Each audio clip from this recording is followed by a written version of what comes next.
स्त्री का घर इमोशनल कहानी। तुम्हें कितनी बार बताया है मेरे तैयार होने से पहले मेरा नाश्ता तैयार हो जाना चाहिए। शादी के 25 सालों बाद भी मुझे क्यों बार बार एक ही बात बतानी पड़ती है लता? तुम्हें क्या है, तुम तो आराम से घर पर रहोगी, मुझे काम पर जाना पड़ता है। तुम हो कि हमेशा बेवकूफ़ जैसी हरकतें करती हो। अगर तुम यह जानबूझकर करती हो तो याद रखना, मुझसे बुरा कोई नहीं होगा। आज भी प्रशांत का पारा चढ़ा हुआ था। इन कटु शब्दों में अपना गुस्सा उतारते हुए, गीला तौलिया कुर्सी पर फेंकते हुए प्रशांत गुस्से से लता की तरफ देखने लगा। लता के लिए प्रशांत का ये बेवजह का गुस्सा कोई नई बात नहीं थी। वह महीने में 3-4 बार ऐसे ही लता पर बरस पड़ता था। पहले पहले लता उसका विरोध किया करती थी, लेकिन जब कई सालों तक प्रशांत में कोई बदलाव नहीं दिखा तो लता ने खुद को ही बदल दिया। अब प्रशांत के कुछ भी कहने से लता को कोई फ़र्क नहीं पड़ता था। प्रशांत की हर बात वो चुपचाप सिर नीचे झुकाए सुन लेती थी। शादी के पहले 5 साल तक लता ने पूरी कोशिश की थी कि प्रशांत को बदला जाए, लेकिन फालतू का गुस्सा करना और बाद में लता को भला बुरा कहना, यह मानो जैसे उसकी आदत बन गई थी। कोई भी वाद विवाद होता तो प्रशांत सीधा लता को बोल देता, अगर मैं तुम्हें अच्छा नहीं लगता तो क्यों नहीं चली जाती अपने मायके, क्यों रहती हो मेरे साथ? इतना सब कुछ होने के बावजूद लता प्रशांत के साथ रहती थी, क्योंकि उसे अपनी बेटी की फ़िक्र थी।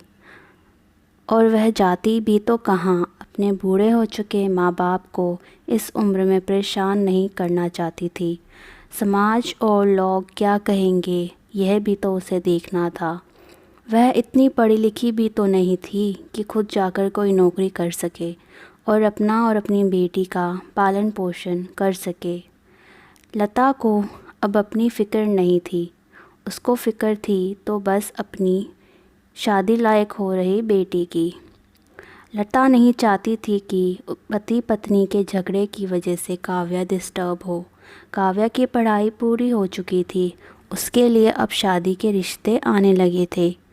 कई रिश्तों को काव्या ठुकरा चुकी थी। 2-3 महीने बाद एक अच्छा रिश्ता आया। रिश्तेदारों और पहचान के लोगों ने भी लड़के की बहुत गुणगान किए थे। प्रशांत एक शाम अपनी बेटी के पास बैठकर उसे बताने लगा, काव्या बहुत अच्छा लड़का है, पढ़ा लिखा है, बड़ा घर है, बहुत अच्छी नौकरी है। ऐसे रिश्ते बार बार नहीं आते बेटा, इस बार मना मत करना। काव्या अपने पिता से ज़्यादा बात नहीं करती थी। शायद डरती थी या शायद नफ़रत करती थी, लेकिन आज वो अपनी पूरी हिम्मत इकट्ठा कर कर बोली, मुझे अभी शादी नहीं करना है पापा, मैं नौकरी करना चाहती हूँ, खुद अपने पैरों पर खड़ी होना चाहती हूँ। हाँ तो उसमें क्या बड़ी बात है, मैंने लड़के से बात की है, वह तुम्हें किसी बात के लिए नहीं रोकेगा। तुम शादी के बाद भी नौकरी कर सकती हो, वह तुम्हें नौकरी के लिए परमिशन दे देगा। प्रशांत बोला, मेरा नौकरी करना या ना करना उसकी परमिशन पर क्यों डिपेंड रहेगा पापा? काव्या ने पूछा। मैं कह रहा हूँ ना, तुम्हें किसी चीज़ की कमी नहीं होगी वहाँ। ऐसे रिश्ते बार बार नहीं आते, इसे ठुकरा मत, बहुत खुश रहोगी तुम वहाँ। प्रशांत बोला, पापा क्या मैं उतनी ही खुश रहूँगी जितनी मम्मी इस घर में खुश है? काव्या ने तंज कसते हुए कहा। आज तुम्हारी जवान कुछ ज़्यादा नहीं चल रही? प्रशांत गुस्से से आंखें बड़े करते हुए बोला, पापा मुझे शादी ही नहीं करनी है, क्योंकि शादी के बाद अगर वह लड़का आपके जैसा निकला तो मैं क्या करूँगी? मुझे आपके जैसा जीवन साथी नहीं चाहिए जो बिना बात के मुझ पर हमेशा चिल्लाए। मुझे कुछ भी अपनी पसंद का लेना हो तो 10 बार सोचना पड़े, कहीं वह नाराज़ ना हो जाए। मेरी तबीयत कैसी भी हो उसे परवाह ना हो।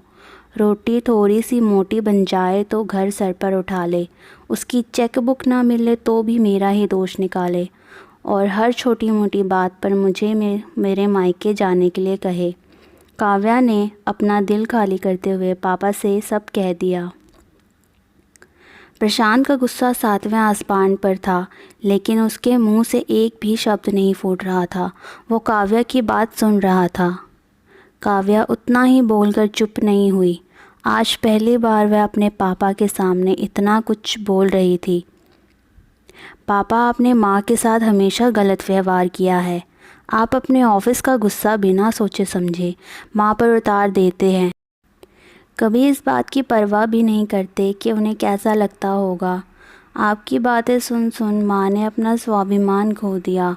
प्रशांत आज पहली बार अपने किए बर्तावों को महसूस कर पा रहा था। वो इतना ही बोल पाया, जो तुम्हारा मन है वो करो, मैं तो इतना बुरा हूँ ना। काव्या ने प्रशांत का हाथ पकड़ा और बोली, पापा मुझे सिर्फ एक सवाल का जवाब दे दो। क्या आप चाहेंगे कि मेरा पति आपके जैसा हो? अगर आपका जवाब हाँ है तो कर दीजिए मेरा रिश्ता आज ही, और ना है तो मुझे आत्मनिर्भर बनने दीजिए। प्रशांत कुछ भी ना बोल पाया और वहाँ से चुपचाप बाहर चला गया। आज उसे लता के सामने जाने से शर्म आ रही थी। चलते चलते उसकी आंखों से आंसू बह रहे थे। प्रशांत ने आज से अपने आप को बदलने का निश्चय किया। अगले दिन से लता ने अपने पति में काफ़ी बदलाव देखा। वह सोचने लगी कि जो हिम्मत काव्या ने दिखाई है, वह हिम्मत अगर मैं पहले ही दिखा देती तो शायद आज परिस्थिति कुछ और होती। अब काव्या पढ़ लिख कर अच्छी नौकरी करने लगी थी और 3 साल बाद उसके लिए एक अच्छा रिश्ता आया और उसकी विदाई पर प्रशांत बोला, बेटा तू हमेशा खुश रहेगी क्योंकि तेरा पति तेरे बाप जैसा नहीं है। प्रशांत की यह बात सुनकर लता और काव्या की आंखों से आंसू बहने लगे। दोस्तों, हमारे समाज में औरतों को भले ही देवी का दर्जा दिया जाता है, लेकिन वह स्वतंत्रता में नहीं दी जाती जो उन्हें देनी चाहिए। उन्हें बचपन से ही बताया जाता है कि वह पराया धन है। स्कूल से आने में देर हो जाए तो पिटाई मिलती है। मोबाइल पर बातें करते हुए दिख जाए या खिड़की से झांकते हुए दिख जाए तो शक किया जाता है। माँ बाप का घर तुम्हारा नहीं है, पति का घर ही तुम्हारा है। जीवन भर यह बातें बता बता कर उन्हें ससुराल भेज दिया जाता है और एक दिन किसी छोटे मोटे झगड़े में ससुराल वालों से उन्हें सुनना पड़ता है कि इस घर को छोड़ दो और मायका चली जाओ। अब आप ही बताओ दोस्तों, ऐसी स्त्रियों का सच्चा घर कौन सा? आखिरकार वह किस घर को अपना कहे?